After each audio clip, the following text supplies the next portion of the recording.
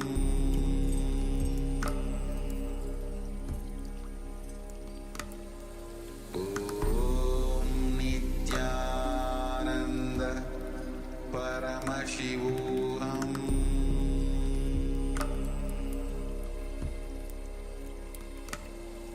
Om Nithyananda Paramashivoham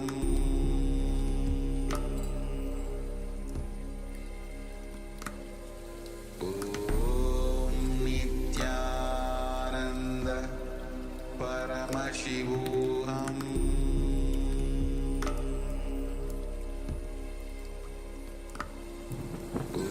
Om Nithyananda Paramashivoham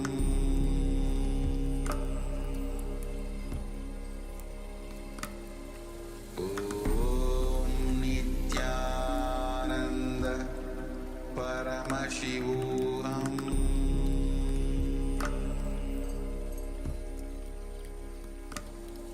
Om Nithyananda Paramashivoham.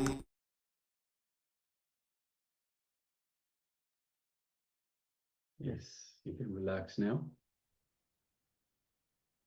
Slowly, very slowly, remove your eye bands and gently let the light come back into your eyes.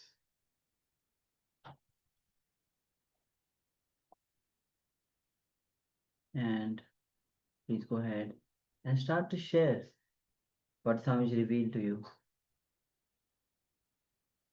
through the power of third eye. Yes, requesting everyone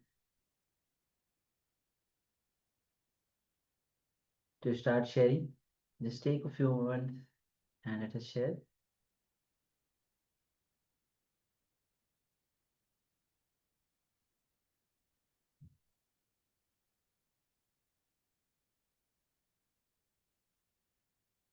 Yes, please go ahead and share what was revealed to you in your third eye. And understand it's not always the image showing. It's not always seen as an image. It could be just a piece of information, something that you know is true. Or it could be perhaps a sensation, a smell, a taste, a sound. It could manifest in so many different ways. So please don't discount anything. Share everything that was experienced by yourself for this power manifestation. No detail is too small. So please go ahead and share.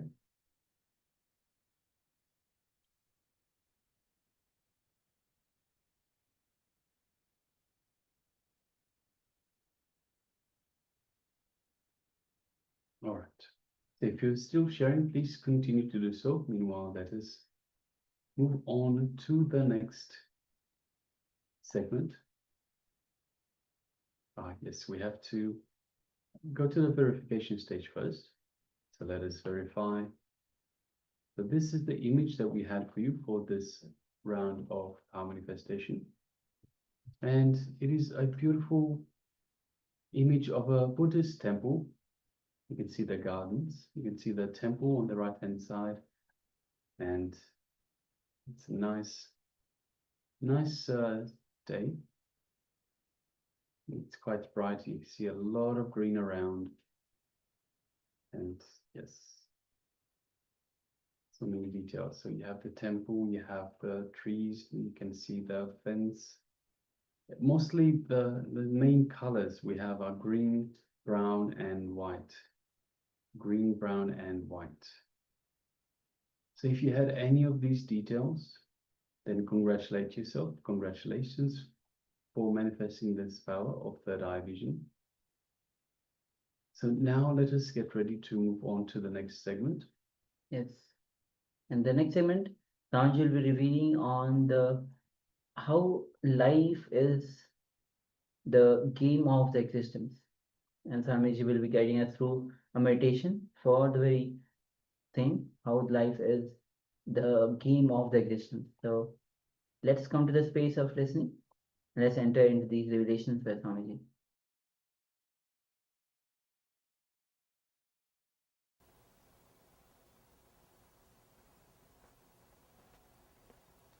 Today's subject is life, the game of existence.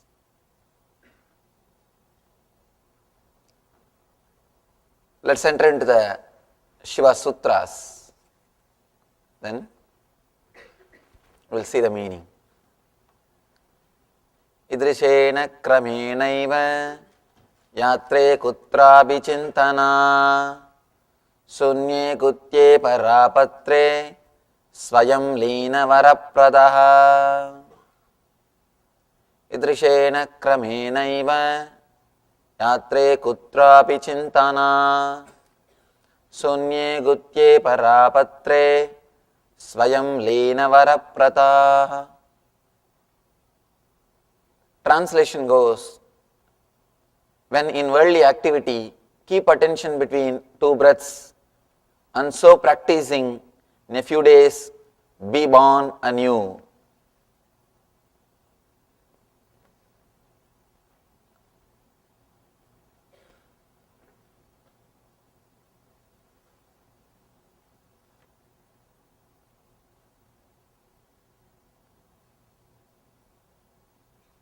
You can't compare Shiva with any other master,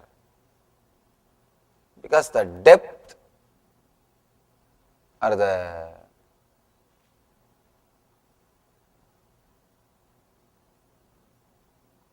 vision,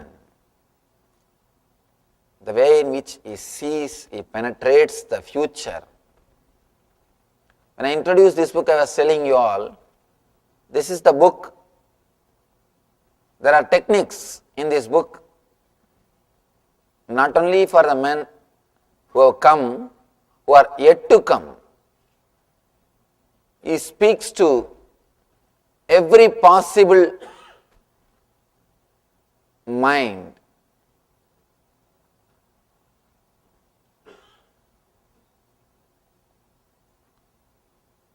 Today in this sutra, he solves an important problem, or he addresses a totally different kind of human beings.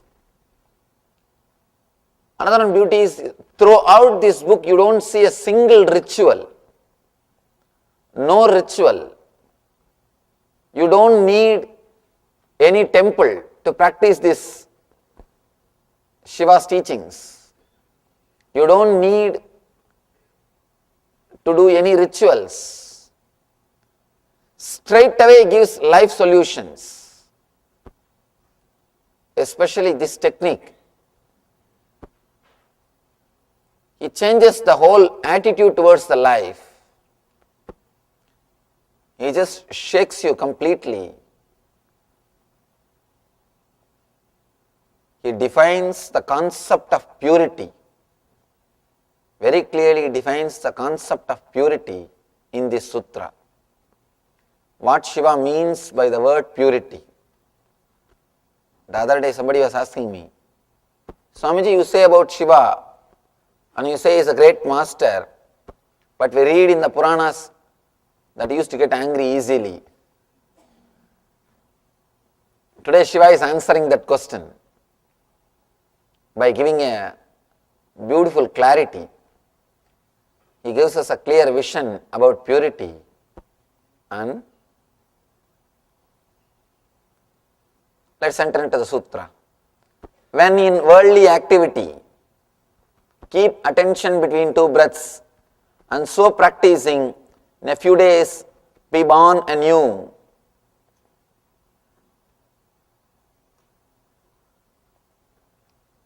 Wish I can speak in Sanskrit, because the word in Sanskrit is, the English translation is not exactly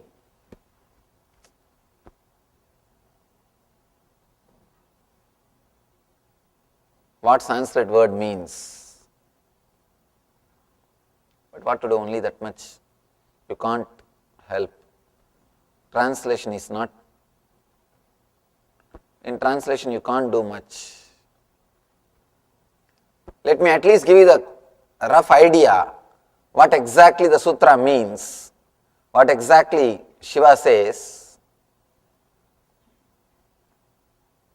whatever you think as worldly activity, even in those moments, whatever you think as impure thing, for example, anger, lust, greed, even in those moments, if you can practice this meditation, you will be born anew. It's an amazing assurance he gives. New idea about purity, new concept about purity. He addresses one of the important issue, especially the modern men are facing. Modern day people always ask me, Swamiji, I don't have time for meditation. That's one of the important problem, important issue. I don't have time to do meditation. Shiva is answering, Shiva is addressing that problem. He says you don't need to spend separate time. Very beautiful technique. Even when you are in some worldly activity, keep attention between two breaths, and so practicing in a few days, be born anew. He is converting your whole life into spiritual life. He is converting your whole life into spirituality.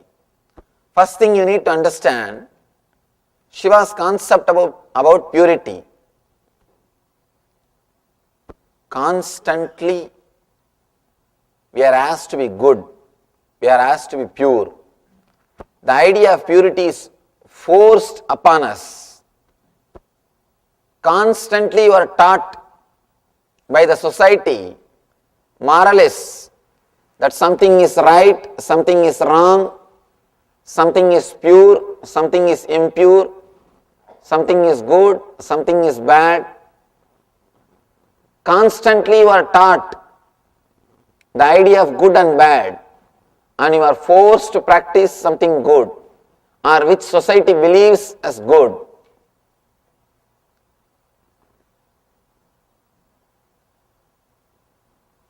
But life is no way related to what society believes. Life is totally different. What society believes is a different, what is life is totally different. There is a beautiful saying, when you think in a generalized way, but when you live in a very, with the situations which you can't generalize. You are not living only the situations which can be generalized. In your life there are so many things comes up where generalization is not possible, where you can't decide ahead what to do and what not to do. All your ideas about morality, all your ideas about right and wrong will not have any relevance. Somebody asked me, Swamiji, why our scriptures doesn't speak about gambling? There are ancient scriptures, only Puranas speak about gambling. The ancient scriptures doesn't speak about gambling. Why in Upanishads we don't speak about gambling? Why they have not banned gambling? I told that at that time there was no gambling. First of all, the gambling itself didn't exist. How do you expect they should speak about it? And naturally no Upanishad will ban TV. No Upanishad will ban any drugs. Because that time all this problem didn't exist. When it comes to morality, good and bad, it is completely related to situation. It is relative. It is not existential. According to Shiva, purity means innocence, not being affected by the thoughts or by the samskaras, not being touched by the engrams. Let it be very clear, even if you are not expressing your emotions, even if you are not expressing your anger, greed, lust, if they are there in your inner space, you are not pure person. Socially you may be pure person, but actually you will not be pure person. One more thing, even if you express anger, lust, greed, and nothing touches your inner space, you live like a child, innocent child, then be very clear, you are pure being. You can see kids get angry, they are very greedy, you can actually they build their personality on greed. They build their personality on greed. That is why they will be so aware of that mind. They will be so conscious about that mind attitude and mind idea. They can't give up even a small one toy. Even you try to take away a toy from a child, you will see as if his life is taken away. You will start having the wheezing problem. You will start wheezing. Because their whole personality is built on mind, the concept of mind. They also have greed. They have anger. But you don't call them impure. We always say kids are pure. The reason is the impurity, what you think as impurity, doesn't disturb their inner space. They will sit and play with the toys, but after 2 hours they will throw everything and go away. They don't carry anything in them. Their inner space is beautiful. Their inner space is pure. You can't even say they are thieves even if they have stolen something. You can't say they are thieves even if they have stolen something, because they don't have an idea that something belongs to somebody. You should not take from them. It is somebody's property. The very idea doesn't exist in them. Innocence is purity with knowledge. Even if you don't steal, you may not physically possess that object, but mentally you will be constantly waiting. You have not yet become thief because of police, that's all. We are not stealing because of the police. Let it be very clear, it is directly related to inner space. Purity is directly related to inner space. It is nowhere related to outer world. Shiva is speaking about important concept. He is giving you the technique to achieve the ultimate purity. That is why I have to give a small introduction about purity. He is giving the technique to achieve purity. Even if you see the Shiva's life or the Shiva Purana, Shiva as described by Puranas, you won't see any traditional social purity in him. The place where he lives or the way in which he lives, nothing is directly related to purity. He is in Smashan with all the ghosts. He is surrounded by Bhutaganas. He is surrounded by Pretas. And his lifestyle, the way in which he is described, nothing seems to be pure. Nothing is related to purity. But he is a great master because nothing touches him. He is not touched by anything. When in worldly activity, keep attention between 2 breaths, and so practicing, in a few days be born anew. Even when you are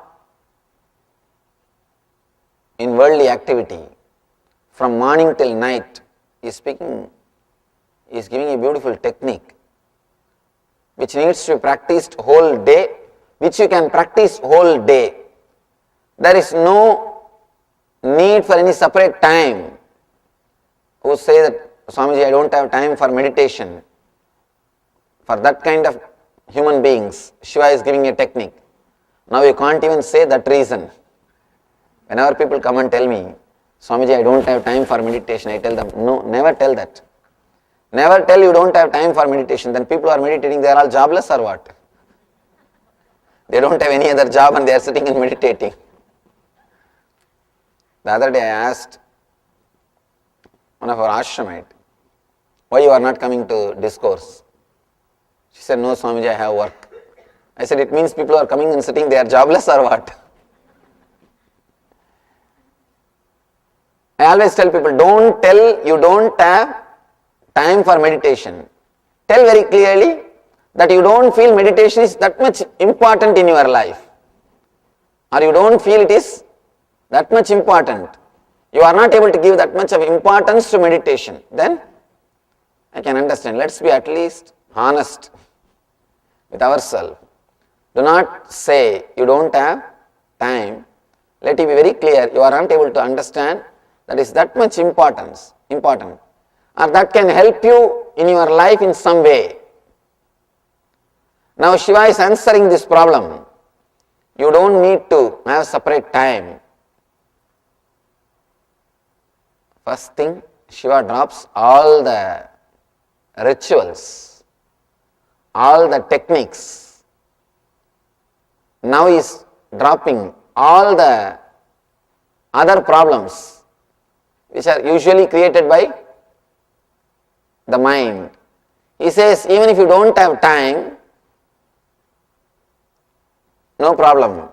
When you are in worldly activity, start putting your attention, keep your attention between two breaths. Constantly watch the gap. Be aware of the gap. Earlier he was speaking about separate meditation techniques which you need to practice for half an hour or 1 hour every day. Now he is saying, first he is telling, add meditation into your life. Now he is saying, let your whole life become meditation. Let the whole life become meditation. And there is nothing to avoid in the life.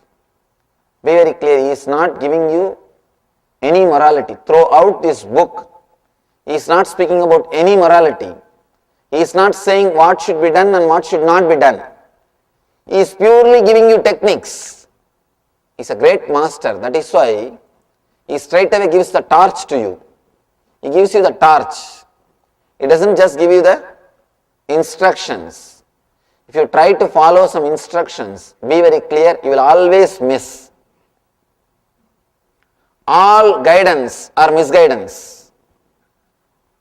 Because the guidance are given to somebody, and it is penned down and presented to you, it's not going to match you and your lifestyle.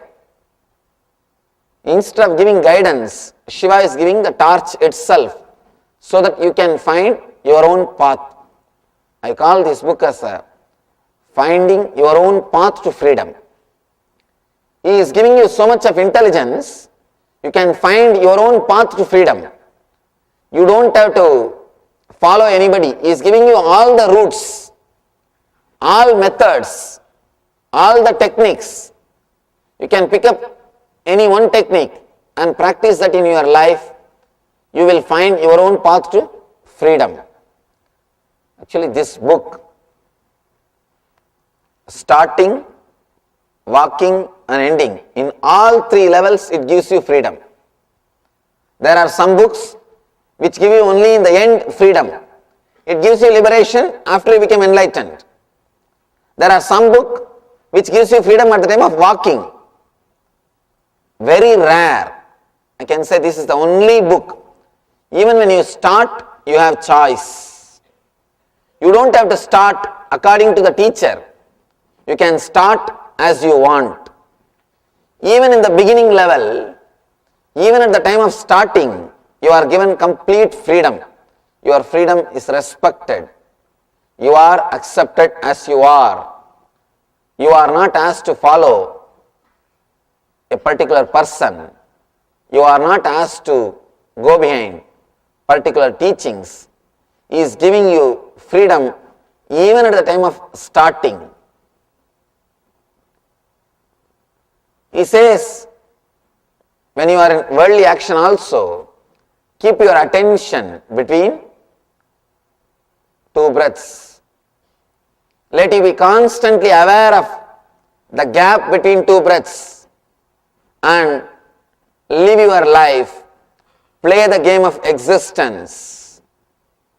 You may ask, whenever I am angry or when I am greedy, if I just keep my attention between two breaths and express my anger, is it okay? Can I do whatever I want? In that case, the whole society will become chaos. People again and again ask me, Swamiji, you say that meditation is enough. If we just do meditation and do whatever we want, will the society not become chaos? I ask them, you think now it is not chaos? Now it is not chaos? One more thing, person who meditates will never create chaos. Person who meditates will never be behind the flimsy thoughts. He will never be doing whatever you call as impure things. Meditation brings so much of intelligence, is completely integrated. He never goes against anybody's interests.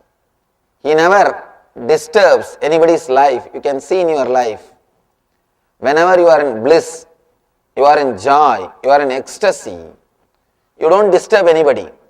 Even if somebody does any mistake, you say, all right, forget about it, leave it. You take it in a very light way. But when you are irritated inside, when you are tensed, when you are not relaxed, when you are in stress, there is no need for anybody to do any mistake. If they just come in front of you, that's enough. They will start having your blessings. You will start blessing them. Your very presence will radiate. You will just start vomiting yourself on them. Be very clear. A person who is completely integrated, who is totally relaxed, who is calm, who is settled in himself, will never disturb anybody.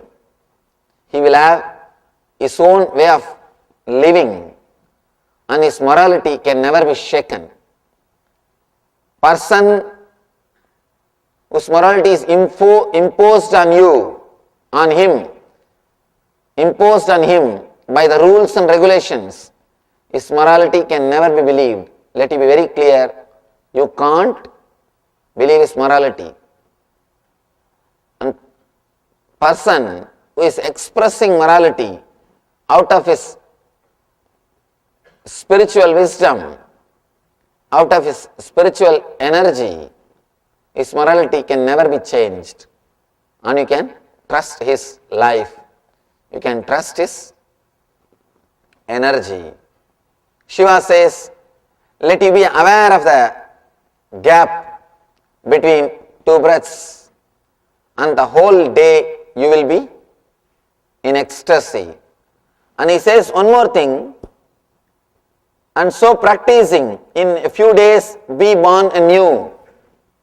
He says this technique will give you a new birth. You will not be old person again. You will not be living your old life again. One important thing with these techniques, you should constantly practice. Somebody asked me yesterday, Swamiji, every day you are teaching about one technique, how can we practice? Because each technique needs some time. Here I am speaking for the whole world so that it will be recorded and it will be useful for the whole world. You can pick up some one meditation technique and start practicing it. You see, sometime when you listen some technique, suddenly you will feel your whole being is opening and your whole energy is vibrating. You are able to feel the technique. You feel that surely this technique will help you. You feel this is my path, then simply take up that technique and start practicing at least for 21 days. You will see you become a new being. You are not old person again. You will be a new being. Here, Shiva is saying, let you be born as a new person. In few days, be born anew. You will not be an old person again. Only when you practice, you will understand how this bringing attention between two breaths can change your whole life. How can you be a new person? Because whenever you bring your attention between two breaths, you are unclutched. Just you remember that you are unclutched. You come to the same neutral space in which you experience. You are unclutched. All your problems can be alive. You can have your suffering as long as you believe you are a connected being. The moment you understand by your very nature you are illogical, unconnected, independent, unclutched being, immediately from that moment you can't suffer, because even your suffering is nothing but connecting and creating a shaft. You can suffer only if you create a shaft. You can't continue to suffer if you remember again and again you are unclutched. Because the suffering which happened to you 1 year ago, the suffering which happened 9 months ago, the suffering which happened 8 months ago, the suffering which happened yesterday, they are completely unconnected. Independent incidents, separate thoughts. But when you start connecting all of them and start seeing them, create an understanding about them in your life, or create an idea about them in your life, be very clear, you are creating suffering for you. You are creating hell for you. You are creating more and more difficulties for you. These techniques, you need to go into them. When you go into these techniques, you will see the liberation happening in your being. Whenever you are in depression, just remember that you are unclutched. The incidents or the things happening in the outer world are no way connected to your response from the inner world. In the same way, the thoughts which is rising in your inner world are no way connected to your identity which you have about yourself in the inner world. You have two identity. One which you show for others, another one which you keep it for yourself. Both are lies. Let it be very clear, you always think the identity which you show to the world is lie, and the identity which you have about yourself, within yourself, is a truth. Let it be very clear, the identity which you are keeping within yourself, about yourself, that is a big lie. That is also a lie. Your response or your thoughts related to your identity which you are showing outside to the outer world, and to the identity which you are keeping in your mind about yourself, both are completely unclutched. It's a lie. People come and tell me, they always come and express their guilt. Swamiji, actually I am a different kind of person, but I am showing outside as if I am courageous and a nice, honest person. I don't know how to bridge the gap. Let it be very clear, the guilt which you are carrying or the personality which you are carrying which creates guilt in you, that is also a pure lie. If you think the personality which you are carrying inside is true and the personality which you are projecting to the outer world is a lie, you will start thinking about morality. All your morality is the gap between these two, or the gap between these two only creates the idea about morality. I am talking very subtle but the basic truth about life.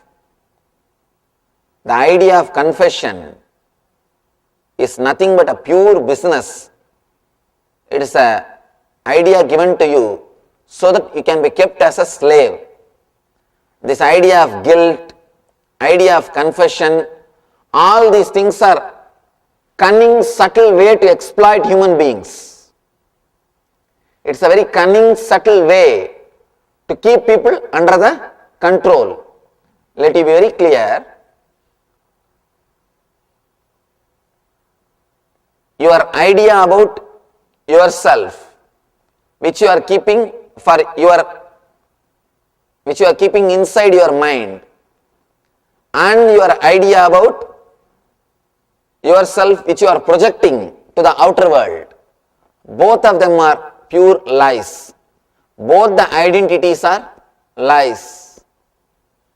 When you bring your awareness, attention between two breaths and remember again and again, you are unclutched. By your very nature, you are unclutched.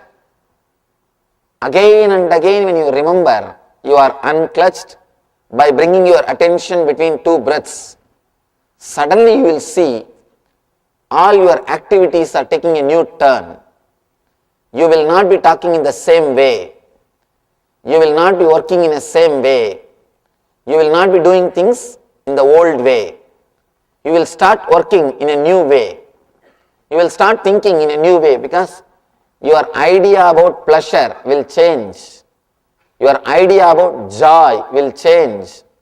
Your idea about pain will change. All your ideas about yourself will change. That is why I say Shiva is the only master who is master for the Bhavaroga. Bhavaroga means the disease of bondage. He is the only master, only doctor to cure the disease of bondage. He straight away liberates you, cuts all the bondage.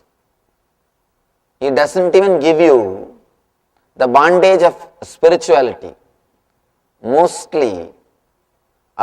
all the religions will take away the social bondages, but they will give you spiritual bondage. One more new bondage, golden chain. But with Shiva, he neither gives you spiritual bondage nor gives you social bondage. Usually, you will be relieved or you will be liberated from the image which you are showing to the outer world by the religions. They will tell, oh, don't bother about name, don't bother about fame. These are all the techniques to be liberated from the image which you are showing to the outer world. Image which you are showing to the outer world, liberating from that image is a lot more easy. It's not a big thing. Just little bit of intelligence and understanding, enough, you can be liberated. But liberating yourself from the image which you are carrying inside about you, that is the real freedom.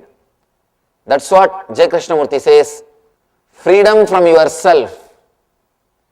Liberating yourself from yourself, because yourself is constantly torturing you.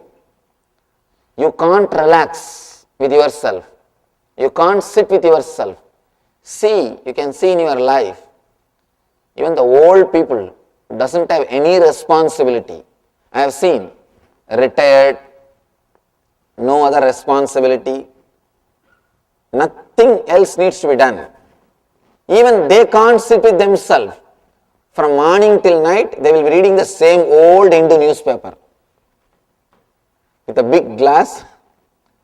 Even editor wouldn't have read so much.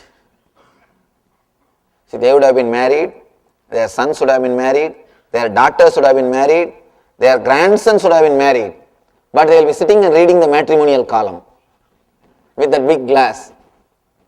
They can't sit with themselves. They can't sit with themselves. When you can't sit with yourself, be very clear. You are not relaxed, you are not at ease with the image which you are carrying about yourself in your inner space. Here, first thing Shiva is teaching, let you be liberated, let you be in ease, let you be at ease with the image which you are carrying within yourself about yourself. Only then real morality can happen. Please understand, unless you are completely at ease with the image which you are carrying about yourself inside your being, unless you accept yourself completely, real morality can never happen in your life. The one and only way to accept yourself completely is to understand the truth by the very nature. Your thoughts are illogical, irresponsible, and independent and clutched. You can't do anything about it. You have only one thing. You can understand this truth and liberate yourself, that's all. When you liberate yourself, you will be completely eased with the personality or the image which you are carrying about yourself in your inner space. Only when you are eased with your personality, only when you are integrated, life will be a game. Till then, you will be tortured by life. In Sanskrit, we have a beautiful word, Leela. Person who has integrated his life, person who is completely comfortable with the image which he is carrying within himself, for him life becomes Leela. It is no more serious thing. It's a game of existence. He is just playing. No question of something is right, something is wrong. No question of getting exploited by somebody, and same way no question of exploiting somebody. If you have respect for your freedom, your inner space, you will never disrespect others' freedom. Same way, if you are binding somebody, if you are taking away somebody's freedom, let it be very clear, you will be selling your freedom. You can see all these so-called moralists, they will be moral because of their followers, the followers will be moralistic because of the leader. And both are in a big bondage. Both are binding each other. Let it be very clear, the real morality, solid, purity can happen to you only when you are completely eased with the personality which you are carrying within yourself. This meditation technique has got two parts. First thing, you are supposed to center your attention between two breaths. Next thing, you must be able to carry that attention throughout your worldly activity. You will be able to put your attention between two breaths. You will be able to be eased with yourself only if you are eased with your neutral space. If you are comfortable in the zone where you don't have any more attachment with your identity, where you are ready to be relaxed from your identity, means where you are eased with the personality which you are carrying in your inner space. This is the first step. Second step, carrying or being aware, centering your attention on the same neutral space even during the worldly activity. This meditation is a two-step. First, let us understand this first step and we will practice it for a few minutes because so many of you are new today. I wanted all of you to do the first step first.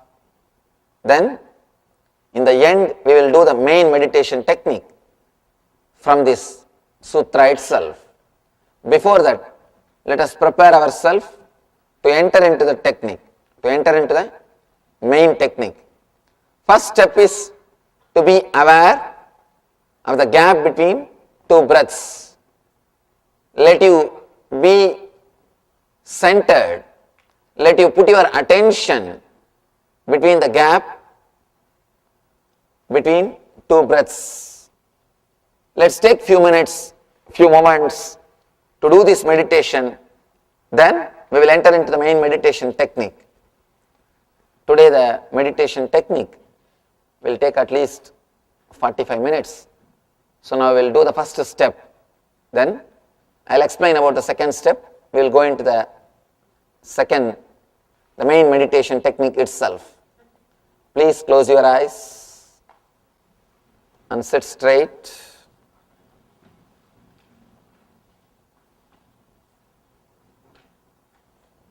Do not suppress, do not express any of your thoughts.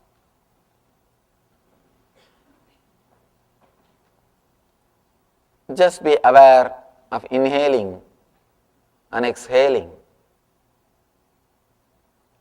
Just be aware of incoming and outgoing breath.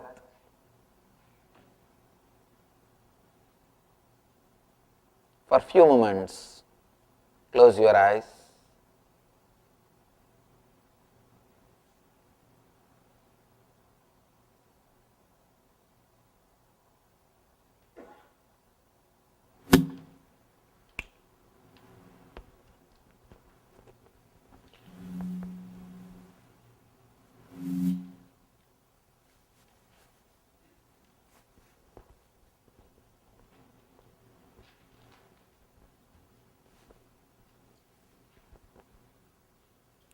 Be aware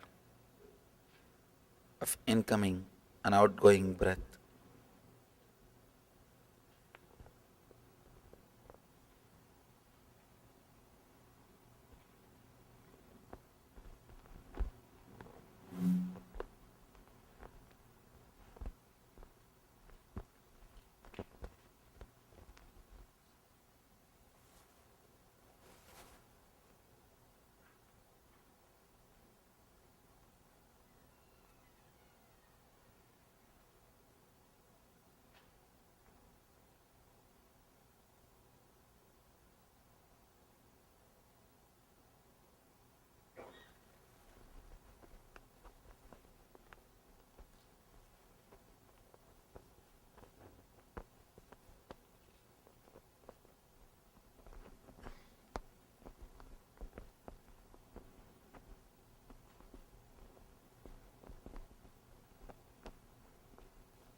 Keep attention between two breaths.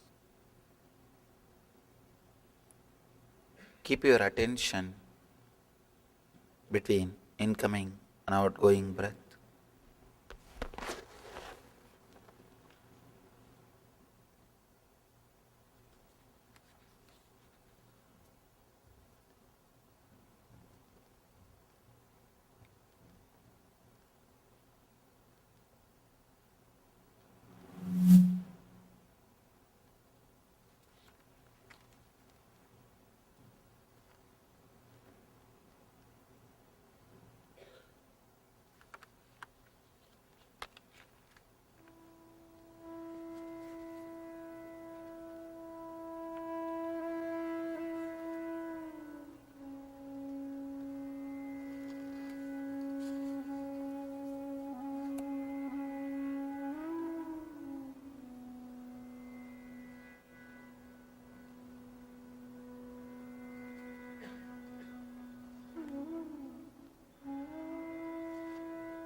aware of the gap between the incoming and outgoing breath.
Shanti, Shanti, Shanti.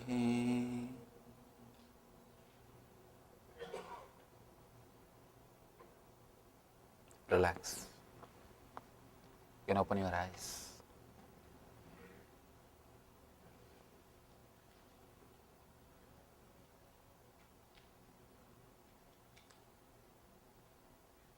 Now, whenever you come out of this meditation, slowly you will see after 10 minutes you are missing that gap or that mood is lost.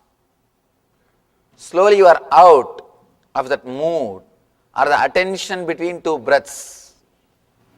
Attention towards the neutral space or that remembrance that you are unclutched. Whenever you are taken away by an emotion or by your identity, naturally you start getting clutched or you start thinking that you are clutched. When you remember suddenly, you are unclutched. Even your idea about you are being clutched is just one more connection, one more shaft which you have created. Immediately, you will see you are in the neutral space. Your attention comes back to the neutral space. Now, we will enter into a beautiful technique. It's at least half an hour we will be doing that meditation technique. We'll enter into the technique to be in that same neutral space and move the body. As on now, either you will be in the neutral space or you will be in worldly activity.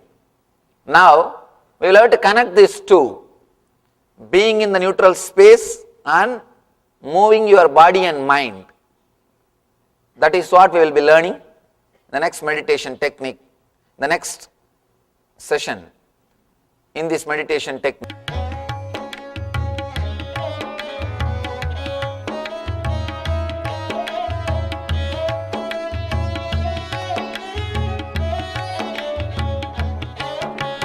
Om Namah Shivaya Nithyanandam Nithyanandam Om Namah Shivaya Nithyanandam Nithyanandam Om Namah Shivaya Nithyanandam Nithyanandam Om Namah Shivaya Nithyanandam Nithyanandam.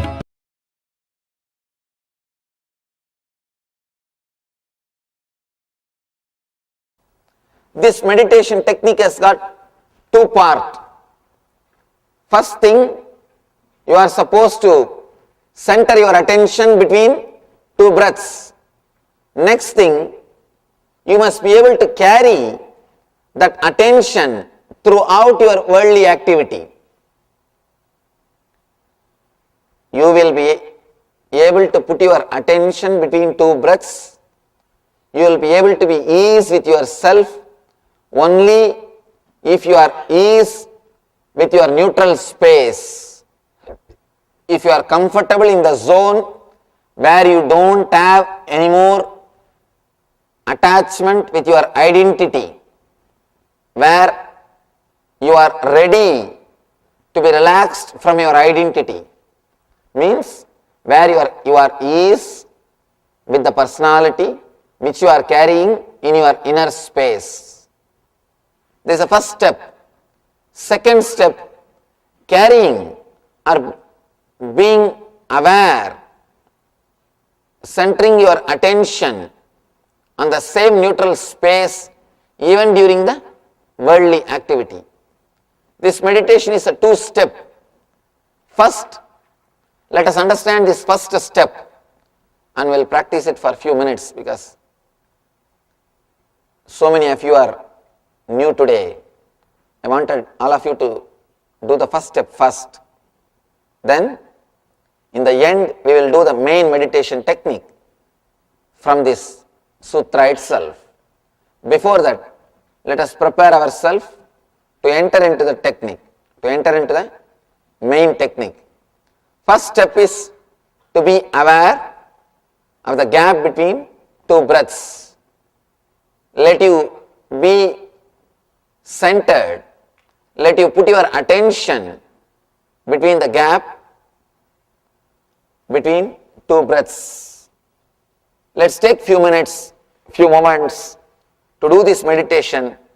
Then we will enter into the main meditation technique. Today the meditation technique will take at least 45 minutes. So now we will do the first step. Then I will explain about the second step. We will go into the main meditation technique itself. Please close your eyes and sit straight.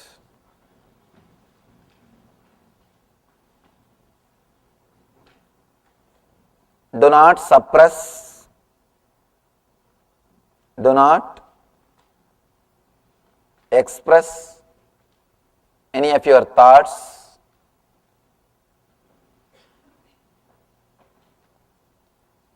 Just be aware of inhaling and exhaling. Just be aware of incoming and outgoing breath.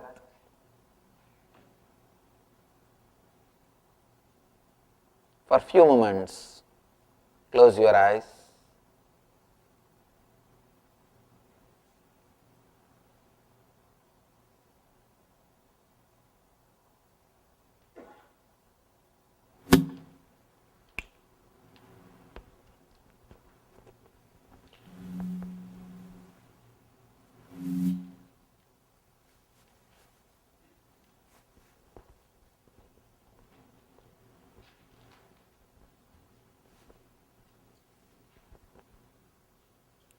be aware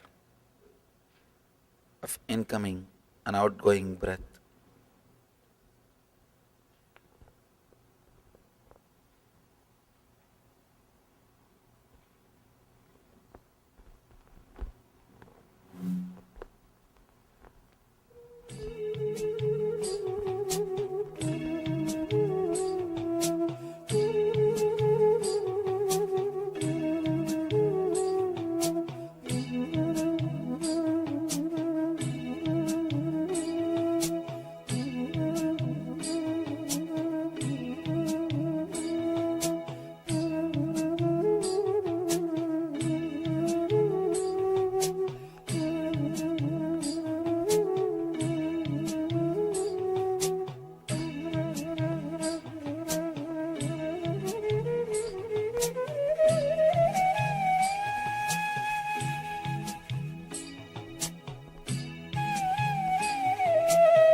Keep attention between two breaths. Keep your attention between incoming and outgoing breath.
What's the gap between the incoming and outgoing breath?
Relax.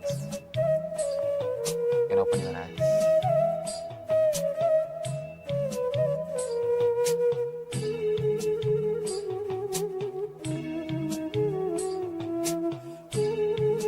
Now, whenever you come out of this meditation, slowly you will see after 10 minutes you are missing that gap or that mood is lost.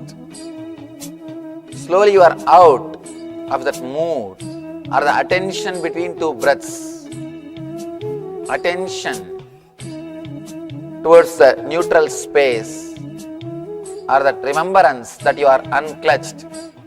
Whenever you are taken away by an emotion or by your identity, naturally you start getting clutched or you start thinking that you are clutched.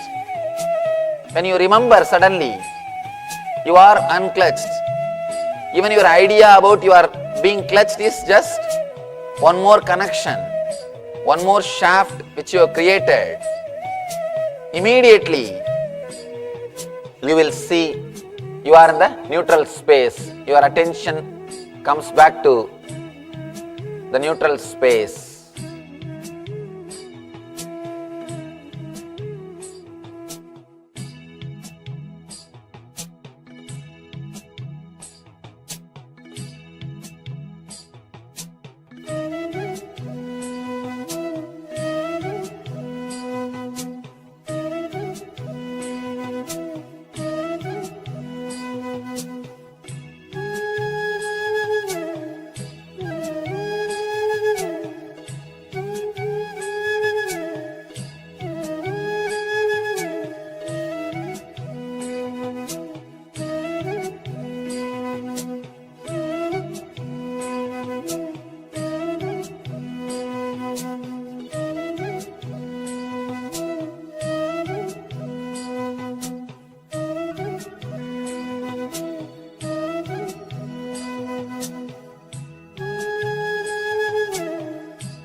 Now, slowly, very slowly, you can relax from this meditation.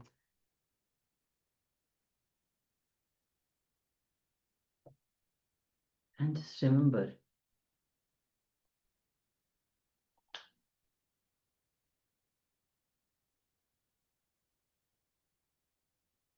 to just remember to have that neutral space within you. Watch the neutral space within you.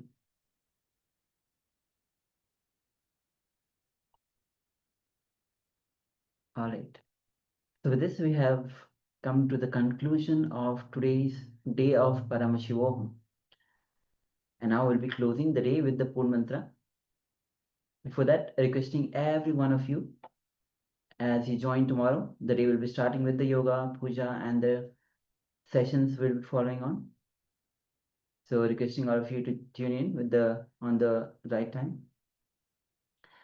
So now let's bring our hands in Namaskar Mantra as we chant the Pur Mantra. Om Purnamadah Purnamidam Purnat Purnamudachyate Purnasya Purnamadaya Purnamevavashishyate. Om Shanti Shanti Shanti. Hari Om Tat Sat. Sarvam Bhagavad Shri Nithyananda Paramashivoham Paramastu.